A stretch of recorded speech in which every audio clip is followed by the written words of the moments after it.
IMF's fiscal deficit as a percentage of GDP, they had sought to maintain it at 6.2% or 6.5%.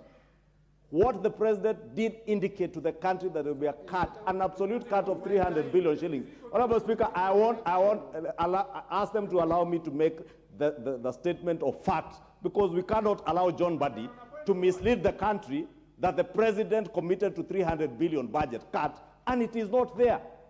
The 223 items we are talking about is because all those items, close to 300 billion shillings, were paid outside of the budget. Therefore, Honorable John Mbadi, you are an accountant. It is simple arithmetic. If the budget you passed last year had a budget deficit of 860, you have paid over 280 billion shillings outside of the budget. It tells you your deficit had moved to above 1 trillion shillings, irresponsibly done in the wee hours of the last regime. Therefore, the reduction of 300 billion in these books, and the chair of the budget committee is here, he can confirm, it is a fact that this budget has been cut by over 300 billion shillings. Why not for the bad manners of the 223 payments that now John Mbadi wants to belittle and say it is talk? It is not just talk. Figures are speaking here. And therefore, let us not defend the indefensible. Let us not defend theft. Order, he cannot, as chair of the Public Accounts Committee, be defending theft and be defending looting. The Honorable Ichungwa. It is order, honorable members. Order, honorable members. You all have the right. Order. You can rise on a point of order and say that the Honorable Mbadi is misleading the House and place the facts. And my presumption is you're trying to place the facts, although I'm not an accountant. So can we listen to you? Now that we have listened to you, he has his time. If he has a way of rebutting you and telling you the facts you presented are not good enough, then he will say it. So you don't turn these things into no, and yes. Yes, proceed, Honorable Mbadi. Mr. Speaker, you know Honorable Ichungwa is my friend, but he knows very well that when it comes to figures, I'm usually better than him. So, Mr. Speaker, we were promised a budget cut of 300 billion in this financial year. That has not happened in this budget. Kimani Ichungwa is talking about Article 223 has already, that the other government spent under Article 223 amounts that cannot now allow them to cut the budget by 300 billion. The report, the same report is reading, is talking of only 130 billion spent under Article 223. The total, both the previous regime and the current regime, including the office of the DP, have spent 130 billion, for heaven's sake. That is not 300 billion shillings. So the question is, even if that is what distorted your pledge and promise that you told the people of Kenya with flowery language of 300 billion, then you should tell us where 170 billion is. You have not succeeded in reducing the budget with 300 billion as you promised Kenyans, and that is why I was saying we must hold leaders to account, starting with the president. The president of the Republic of Kenya promised Kenyans publicly that in 2022-2023, we are going to cut the budget with 300 billion shillings. Where is the 300 billion shillings in this supplementary budget? Or when are you going to cut the budget with 300 billion? So, Honorable Kimani Ichungwa, you can only mislead other people, not John Mbadi. Secondly, Mr. Speaker, the issue of Article 223, I agree entirely and absolutely with the committee and with the majority leader and minority leader that this article is not just abused. This is an article that the people of Kenya allowed the executive to steal using this article. Yes. That is the plain fact. Let us not coach it. Let's not sugarcoat it. The executive has been stealing with this Article 223.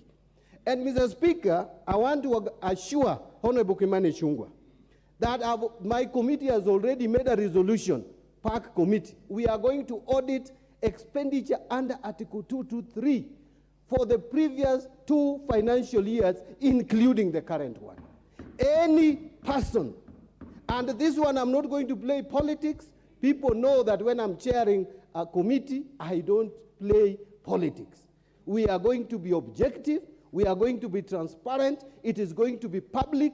Any officer, public officer, who has spent money inappropriately will be held to account. And by the way, this excuse by the controller of budget that there was a gun held on her head, I want to remind you, maybe people have forgotten, or maybe you were not around that time in Parliament. Most of you were not here. In the 10th Parliament, towards the dying stages of the 10th Parliament, not even dying stages, immediately we passed the new constitution. I remember I stood on the floor of the House and challenged that the government cannot spend money on vote on account before Parliament passes appropriation bill. And that was ignored. But the controller of budget then, Agnes Odhiambo, a great lady, refused to approve government expenditure. In fact, the government's programs and services almost ground to a halt. We are to be summoned to come back and pass the appropriation bill. That is the kind of controller of budget we need for this country. Not people who give excuses. Not people who now, when they come to a new regime, they want to please a new regime by scandalizing and blaming the other regime when they have the law behind them, supporting them to do the right things. Mr. Speaker, I want to just conclude because now the time is not on my side. There is this talk about subsidies. I have listened carefully to Kenya Kwanza, and you talk about subsidizing production. Well and good. That is what Honorable Oundo was calling supply-driven subsidy. But there is also demand-driven subsidy, which you are scandalizing. But in the process of defining what is production subsidy, you are so limited in your ability that you think fuel subsidy is a consumption subsidy. There is no major factor of production like energy. And one of the sources of energy is petroleum. Another one is electricity. One of your great economic advisors, called David Ndii, told us that you never promised us cheap electricity. Then what did you promise us? You know, you cannot con people even after elections. You can con people during campaigns. But immediately you get power. Please now be truthful. And henceforth, I want to plead with Kenya Kwanza. The time for politics is over. It is the time for delivery.